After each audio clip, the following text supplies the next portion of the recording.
Last time on She Rules the Waves, we spent the day in the beautiful city of Avignon, doing provisioning, taking in all the amazing history and architecture, and of course, cuisine. We visited the palace where a bunch of popes used to live, and walked around in the sun, pretending summer is already here, and pretty much enjoyed ourselves while waiting for information about the striking locks up north. Stay tuned.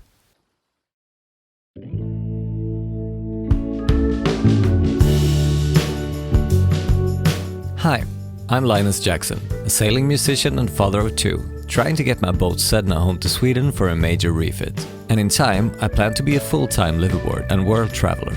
Join us on this journey.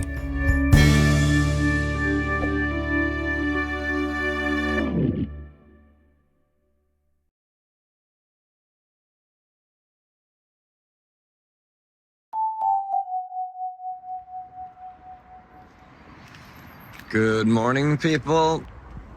We're in Avignon. We are going to try to figure out how to get our boat here to get some fuel somehow. Pay the captainier and go do some last-minute shopping, and then we're off. Yep, we had to get a new water hose and some more food. So the boys went away on that mission. While I stayed back in the boat and fixed the electric windlass and the malfunctioning running lights. We also wired a manual glowing switch for the engine to replace the relay that burnt the other day. And then we almost crashed the boat at the fueling dock because of really strong currents. Hey, we are at a really sketchy fuel dock. It's pretty high and it's pretty currenty. Is that a word? But at least we're on our way. And then this sailing crow stole my interest for a little while. Hey, buddy. You on a boat trip? And after some fiddling about with the pumps and a lot of euros later, we are finally heading north again. 3 locks in total, and to pass the striking one in Bolène is the goal for the day. Alright, that's Avignon. We're finally on our way. Let's hope it keeps that way.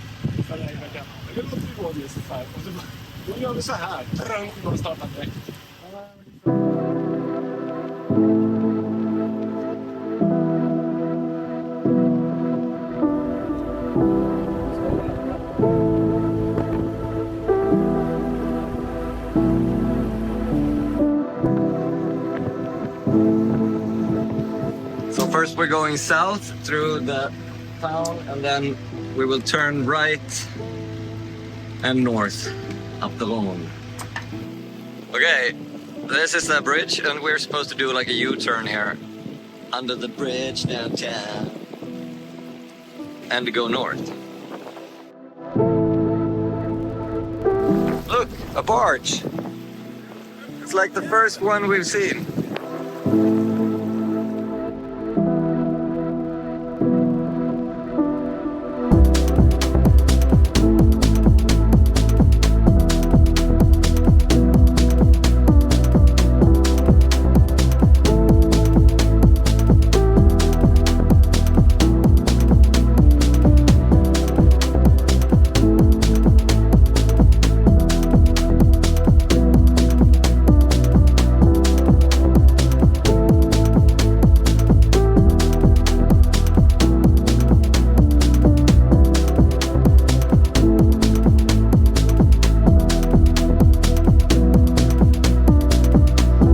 Here we go, Éclus d'Avignon.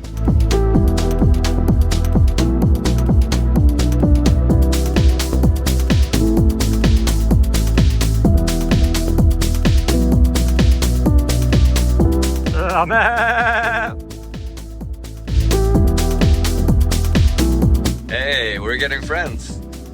It might be the Germans from Avignon. And the door is closing.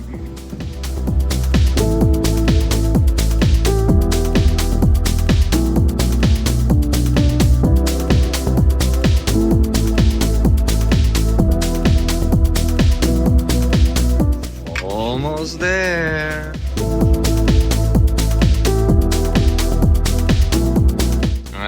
up. We just have to wait for the light and the gate.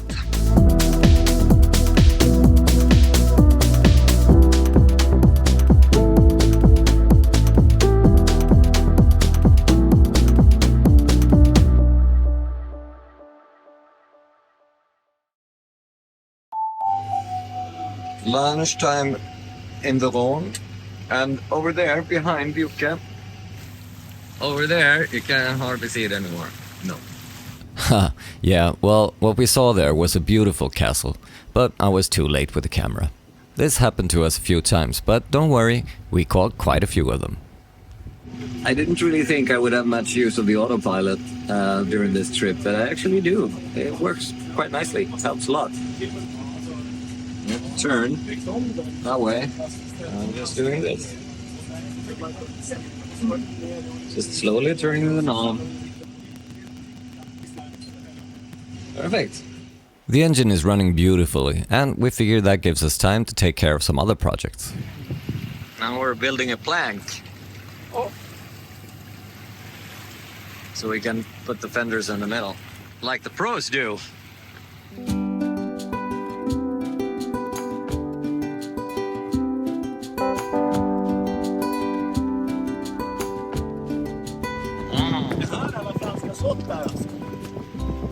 Jaha, c'est là.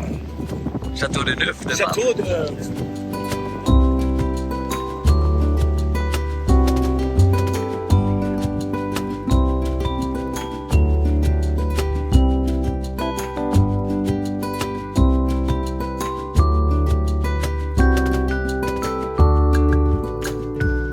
Waiting for the next lock. It's red-green.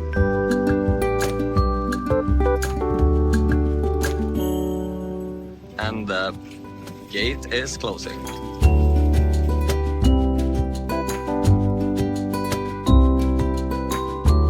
Once again, we're moving slowly upward.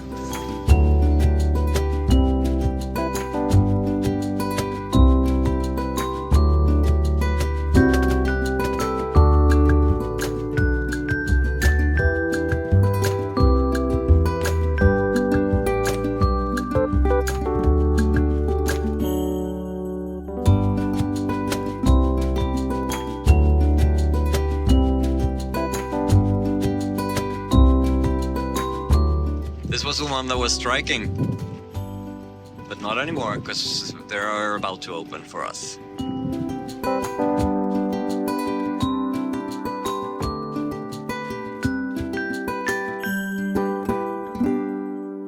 This might be the biggest one yet. Holy crap! And it's also raining on us from everywhere. This one is closing from above with big gates.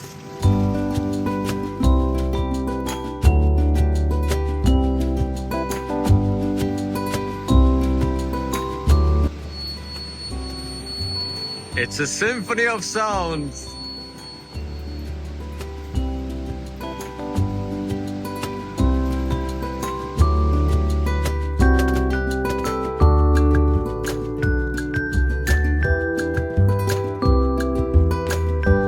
We made it up once again.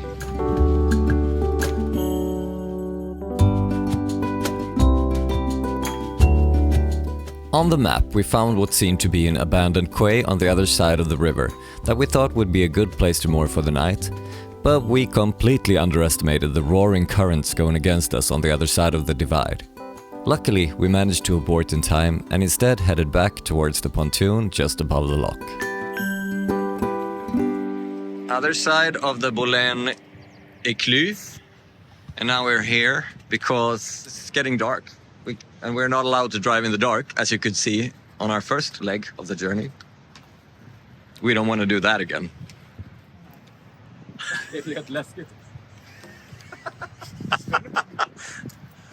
Winner! Oh!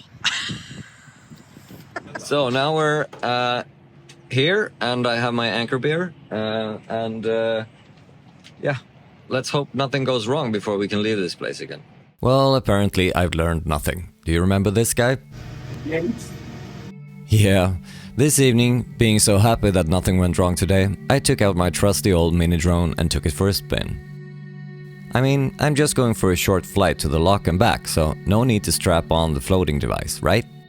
And I'll just land it here on the pontoon, so what's the worst thing that could happen?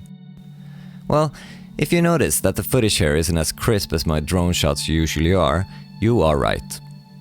If you can't use the video files from the SD card inside the drone, you can still use the low quality files automatically uploaded to the cloud while recording. But why did I have to use those, you say?